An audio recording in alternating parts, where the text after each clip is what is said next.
Medicine is very high-tech. As a result, the challenge is how do you bring that to a community of 3,000? Okay, so tell me if you feel any soreness at all. When I went to medical school, we thought of rural medicine as the Norman Rockwell-style doctor who had his office maybe in the back of his house and took care of the farmers in his small community. And that really has changed. The kind of doctor that had a small office downtown are the kind of doctors who make the least amount of money. So the solo practitioner is a pretty rare commodity in Minnesota. There's a few, but it's a very rare commodity because you have to have a fair amount of capital. I don't think I'll be scroll sawing for another week or two yet. No, I don't think so. Patients have the same expectation to get the kind of care that metro patients do. They want access to CAT scans, MRIs.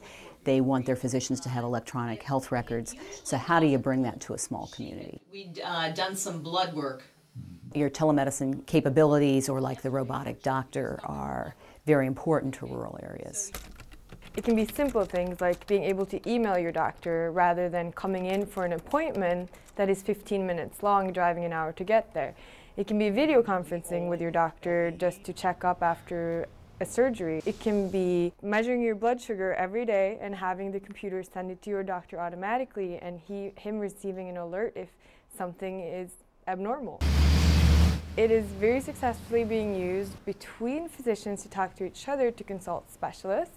This is the ICD-9. Or you can do teleradiology where you take digital radiology images and send to the radiologist so that your small clinic doesn't have to have radiologists on staff. Research suggests, and the new healthcare reform incentivizes more preventive care. Preventive care comes from having a primary physician, someone who knows you, who knows your history. I've got the fax number sitting on my desk. Minnesota's with their Rural Physicians Associate program, RPAP, which is a program for third-year medical students to spend 9 months in small towns throughout Minnesota, and then the first 2 years of medical school in Duluth, where they really recruit students who want to be rural primary care docs, has allowed Minnesota to graduate much bigger numbers of students who choose rural primary care. With the healthcare reform, they're putting in incentives to go into primary care.